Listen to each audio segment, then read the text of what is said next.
শেখ হাসিনা নিজের দলের সঙ্গে দলের একটা নির্বাচন করেছিলেন, যেখানে আমাদেরকেও সেখানে ওনারা নিয়ে এসেছিলেন কিছুটা বাধ্য করে। এখনো মোটামুটি সরকারি দল এবং আধা সরকারি দল এই দুটোর মধ্যে নির্বাচন হচ্ছে। ফেব্রুয়ারি মাসে যে নির্বাচনটি নিয়ে এত আলাপ আলোচনা হচ্ছে, এটা সঠিক অর্থে ঠিক নির্বাচন হচ্ছে বলে আমরা মনে করছি না। এটা নির্বাচনের নামে কিছুটা প্রহসন হচ্ছে বলেই আমার বিশ্বাস। কেননা যেটা আমরা শেখ হাসিনা সরকারের যে নির্বাচনকে নিয়ে আমরা এত সমালোচনা করেছিলাম, যে শেখ হাসিনা নিজের দলের সঙ্গে দলের একটা নির্বাচন করেছিলেন, যেখানে দল তার প্রতিপক্ষ নিজের দলের লোকের সঙ্গে কম্পিটিশন করেছিলেন। সামান্য কিছু ব্যতিক্রম ছিল, আমাদেরকেও সেখানে ওনারা নিয়ে এসেছিলেন কিছুটা বাধ্য করে। এখনো মোটামুটি সরকারি দল এবং আধা সরকারি দল এই দুটোর মধ্যে নির্বাচন হচ্ছে। সাধারণত এই ধরনের নির্বাচনে একটা পক্ষ যদি একেবারে নিউট্রাল গভর্নমেন্টের আন্ডারে হয়, নিরপেক্ষ, তাহলে এক পাশে থাকে এক পক্ষ আর এক পাশে থাকে তার প্রতিপক্ষ। এখানে মোটামুটি সরকার পক্ষ এবং অর্ধ সরকার আধা সরকারি এই ধরনের দুটো দলের কম্পিটিশন হচ্ছে।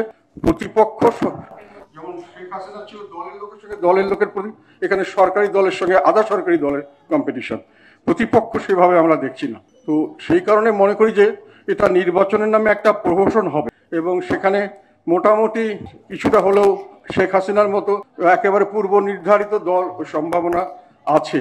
যারা সরকারি দল হিসেবে সরাসরি এখানে যেহেতু কম্পিটিশন করছেন, সেই জন্য বলছি যে সরকারি দল যেটাকে সরকার যাদেরকে গ্রহণ করেছেন যে আমাদেরকে এনারা আমাদের নিয়োগকর্তা এবং এনারা আমাদের অভিভাবক, এবং তাদের দিয়ে দল গঠন করেছেন, সরকার সর্বাত্মকভাবে সেই দলকে সমর্থন করেছেন, এবং সেই দলের দুজন অ্যাডভাইজার এখনো মন্ত্রিসভায় আছেন, এবং তারা যেখানে যাচ্ছেন সেখানে একেবারে সরকারি একটা মোটামুটি যাদের যে কোনো দলীয় সদস্য সরকারি প্রোটোকল পাচ্ছেন, সুযোগ সুবিধা পাচ্ছেন, সরকারি দল হিসেবে যা পাওয়ার দরকার সবই তারা পাচ্ছেন। এবং তাদের পৃষ্ঠপোষক হিসাবে যে দলটি আছে আমাদের, সেই দলগুলি জামাত ইসলাম এবং তার সঙ্গে আর কিছু দল, এগুলো মোটামুটি সরকারি একেবারে সরকারি দল হিসাবে ওনারা যেটা যেখানে করতে চাচ্ছেন সেটা করতে পারছেন, এবং সেইভাবেই সরকারি দল হিসাবে এনারা ফাংশন করছেন।